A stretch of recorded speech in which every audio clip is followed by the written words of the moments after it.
Hello, I'm Jared Taylor with American Renaissance. I'm sure you've heard of Brown versus Board of Education.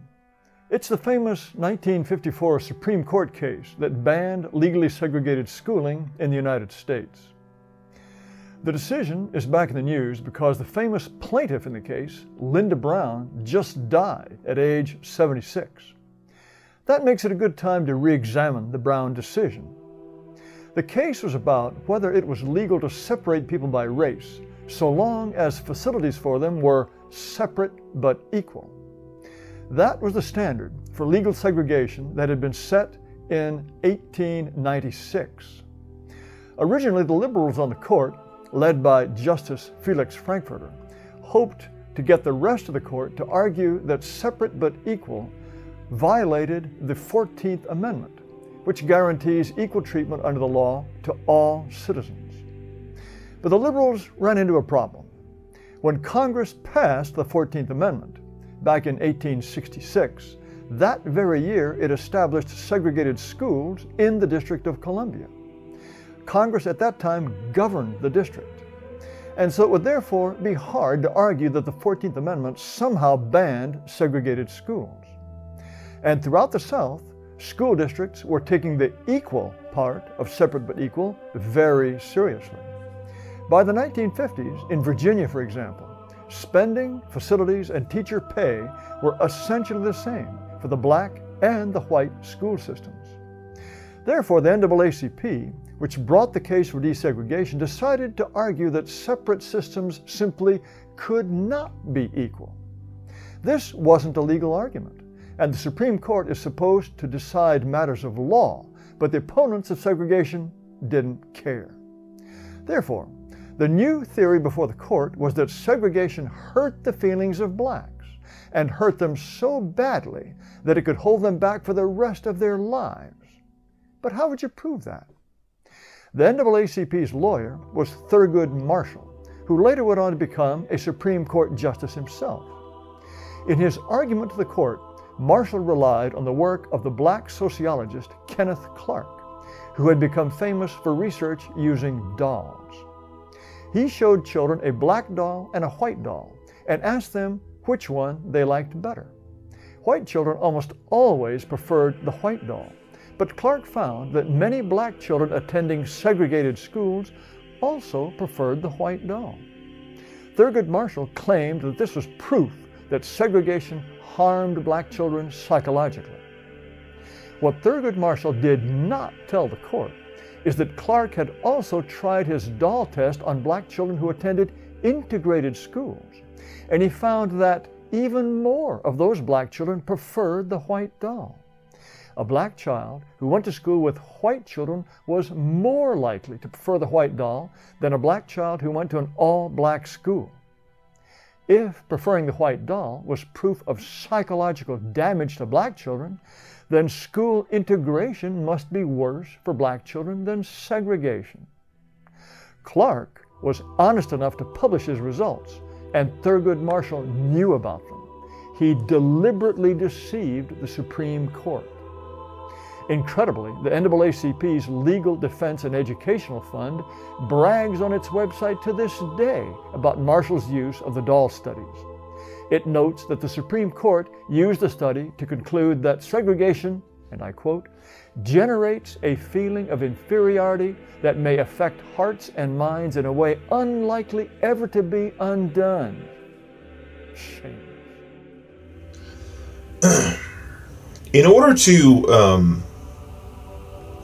restore the systems of explicit white privilege that the alt-right is dependent on, that they are desperate to reestablish, you have to erase history.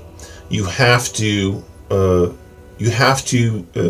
make content that takes obscure or incomplete or completely fabricated data about the lives of slaves the lives of black slaves in America, somehow embellish it like Alternative Hypothesis does, to make it seem as though slavery was not that bad, or that slaves lived better under slavery than when they were free, or that white people were better off when, or that white people had better quality of life during slavery.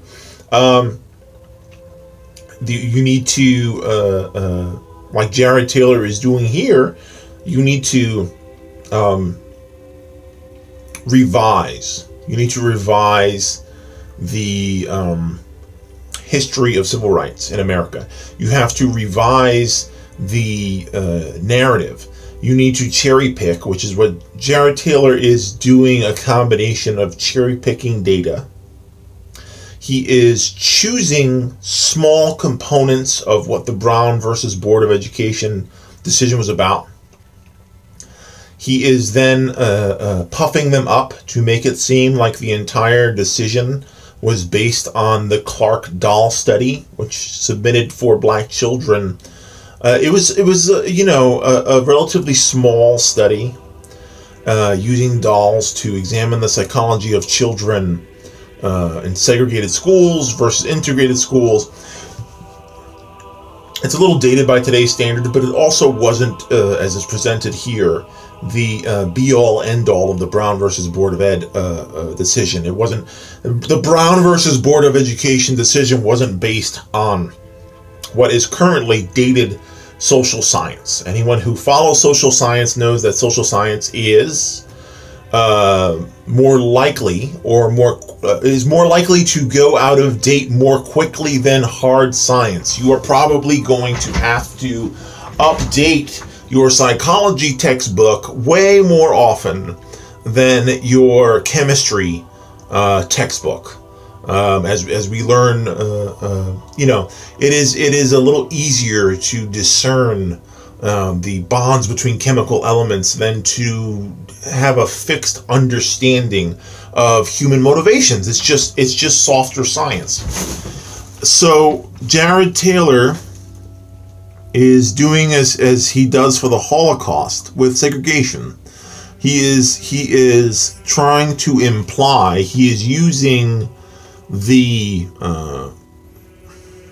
mask of benign paternalism that has always been used by bigots to defend black people from themselves. He is making the same case that people during Jim Crow made for why the school should not be integrated. And there is a lot of data implying that integration is incomplete as a solution for intolerance. It is not enough to integrate schools. You need to counteract pro-white with pro-black. You have to go all the way. I've said this before. My biggest problem with liberal victories like Brown versus Board of Ed, like any of Lyndon Johnson's civil rights victories, like any of JFK's civil rights victories, is liberalism is a half measure. They declare mission accomplished too quickly. They integrate the schools and say that's enough. And then all these years later, they did the doll study again. And they've done similar social studies about internalized racism, and the numbers are still the same. And what will happen is someone like Jared Taylor will take this incomplete solution and go, why even bother? And call this incomplete solution a failure.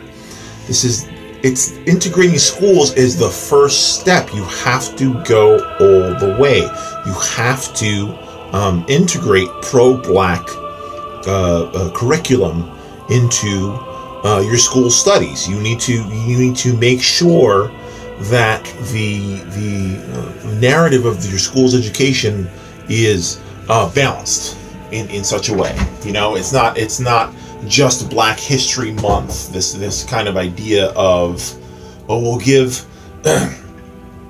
black people a nod and then go back to the white default during the year, but we'll give you a special day. That's liberalism crap. You need to create a sustained, positive, pro-black counter-narrative for an extended period of time if you want to remedy or confront internalized racism. We need to restructure society in a radical way to empower children more than just plopping them down with white kids, because look at how Jared Taylor cherry picks that. Jared Taylor is feeding on the fact that there's statistical data that children from integrated schools at that time were struggling with internalized racism as well. Of course they were, because going to school with white kids is not enough to change the white default and to not present,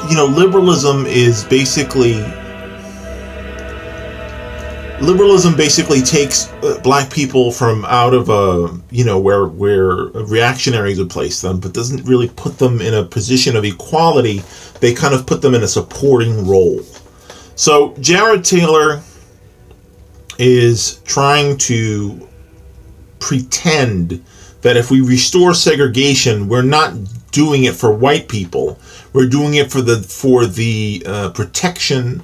And again, this argument was made when people were defending slavery, that it was as much for the benefit of black people as white people. It was made during the end of school segregation. It was made during the end of Jim Crow. It was made in South Africa. It is made today in Palestine. It is made today against the people of Gaza, that they are better off in an open-air prison. Jared Taylor, and I'm not going to infer, I'm not going to do what he does to Thurgood Marshall and infer malice. But it seems to me that Jared Taylor sees black people as children. And that is as malignant as any sort of Taylor always tries to distinguish himself by kind of putting off this vibe of I'm the white nationalist who would never drop the N-bomb. I'm the white nationalist who would never drop the K-bomb. I'm the white nationalist that wants to include Jews in white supremacy, or at least into the white family. Jared Taylor is lauded as a moderate by some people. In his own community, he is castigated as a cuck because he supposedly comes at the issue of white separatism with a more liberal, soft language. He doesn't use slurs. He doesn't use doesn't go out and wave swastika flags. He's not David Duke. But in my opinion, the fact that he paints sort of radical hate-based cultural segregation with the patina of respectability, and even more so than someone like Richard Spencer, who's an edgy Nazi. Taylor is the most dangerous because he's Papaw. He seems like this innocuous old granddad who is I've had this presented to me over sexuality, that you'll be better, you'll be happier if you were straight and settled down and got a wife and kids and left behind your sexual promiscuity or your sexual flexibility, in my case, to have male and female partners. So no, I honestly, I don't give a shit why Jared Taylor wants to institute segregation.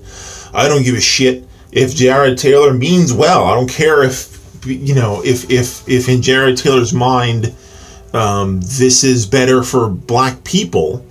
Anecdotally, it's not, in terms of people speaking their lived experiences. Jim Crow was hell. Segregated schools were nightmarish, not because black children didn't want to be around each other or they were deprived of the glory of white children. Segregation gives the white majority a clean and clear bullseye for marginalization. It lets them make sure that black children get disadvantaged without actually hitting any of the white kids. What you have right now is capitalism, in which all poor children are punished. But the proposition of the alt-right and the white nationalist movement of many decades is, well, we need to create another strata where poor white children may be bad. They may be worse off than rich white children, but they're certainly entitled to be better off than poor black children.